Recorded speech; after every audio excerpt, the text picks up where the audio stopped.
Good morning, Forest. I'm Reagan. And I'm Emma Beth. And today's day is Monday, April 26th. And on today's show, we'll be taking a look at all our upcoming events and sports.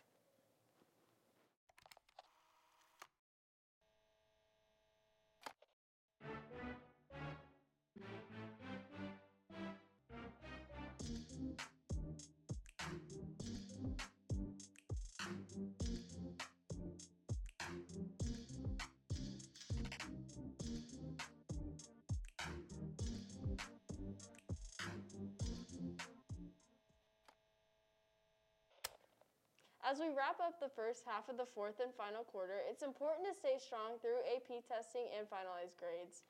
Something else to remember for the end of the year is to purchase your yearbook before it's too late so that you can keep up with all the fun memories from this year. Recently, our Student Government Association held a campaign for FASC State Vice President. Even through the challenges of this convention being held all virtual, our own representative, Reagan Jones, ended up pulling through to represent Forest well. Let's hear more with Cecilia.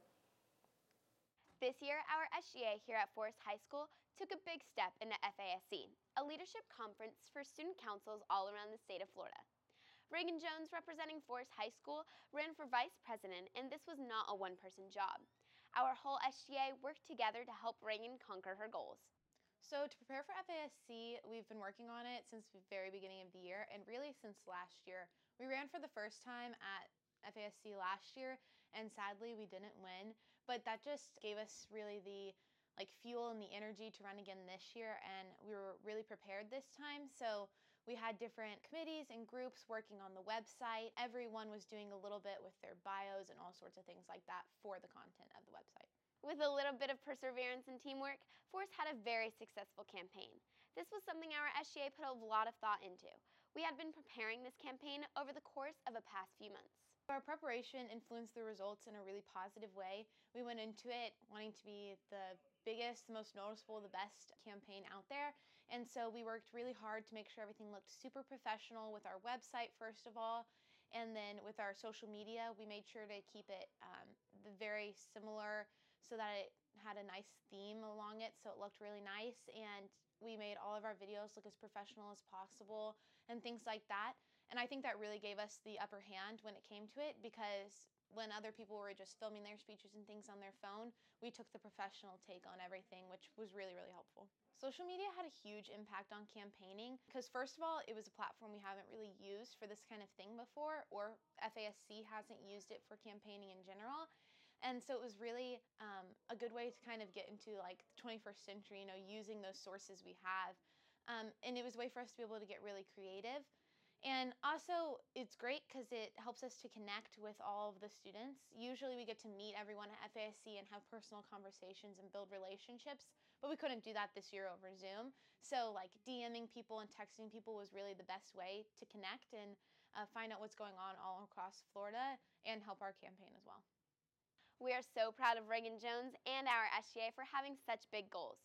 So congratulations to our new FASC Vice President. Our athletes have been busy as spring sports are in full swing straight into the district championships. So let's throw it over to Blakely with all our sports news for today. Hey Forrest, I'm Blakely with all of your sports news for today.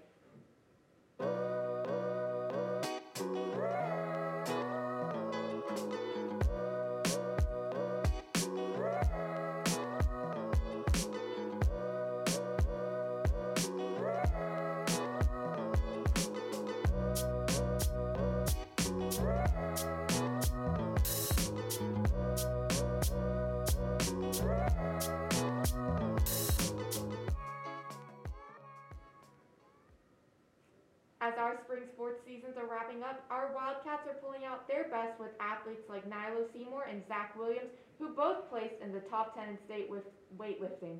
We just want to give a huge congrats to them on this big accomplishment. In baseball news, our boys have been dominating this season with a 7-win streak, so let's throw it over to Cole with more.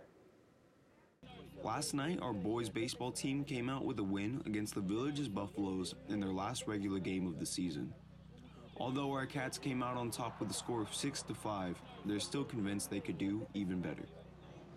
We're trying the best we could to treat it like a playoff game with districts coming up next week. So, of course, I think we had that kind of attitude the first part of the game, but kind of lost some luster there late.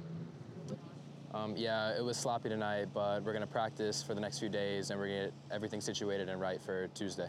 Sloppy or not, our Cats are coming off tonight and heading into the playoffs with a now 7-game win streak. This momentum is what the team had been looking for to propel them deeper into the postseason. Yeah, momentum. I mean, like I said, we got some juice, we got some energy, but I think the question for us is, can we keep the juice, keep the energy for a full game? Hopefully, it being a playoff game, it being for real, win or go home, we're able to keep it.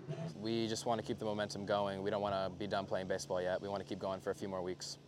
As our Cats march on with their 7-game win streak, we hope to continue into the playoffs next week here against Leon High School. For WCAT, this has been Cole Webb reporting. Our boys will be back on the field tomorrow with a home game against Leon, so make sure to come out and support. If you know an incoming freshman that may be interested in trying out for sideline cheerleading, spread the news about the interest meeting that will be happening on May 27th. Both the interested student and a parent must be present at the meeting in order to attend.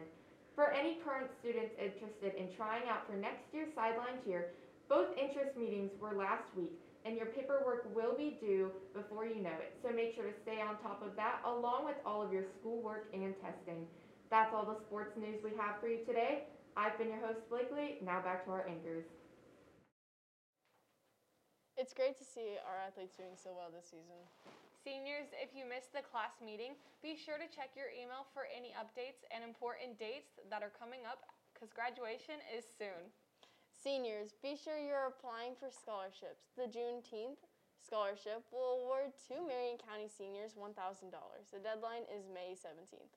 Sophomores, if you have not yet bought a class shirt, last year a limited amount is available in the Media Center for $12, so make sure to purchase one to be geared up for all of our school events. We'll be right back.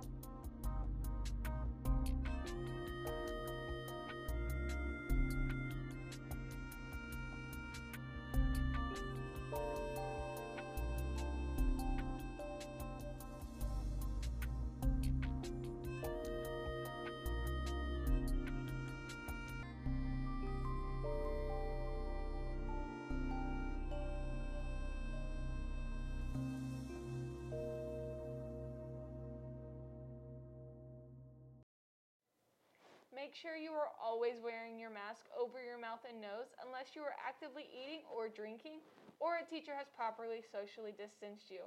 This is to maintain the safety of all of our students. Also, don't forget when you're eating outside during lunch to help out our custodial and cafeteria staff by cleaning up your area and to help keep our campus clean. That's all the news we have for you today. To stay updated on all things Forest, make sure to follow us at FHS_WCAT on Snapchat, TikTok, Twitter, and Instagram. And be sure to subscribe to our YouTube channel.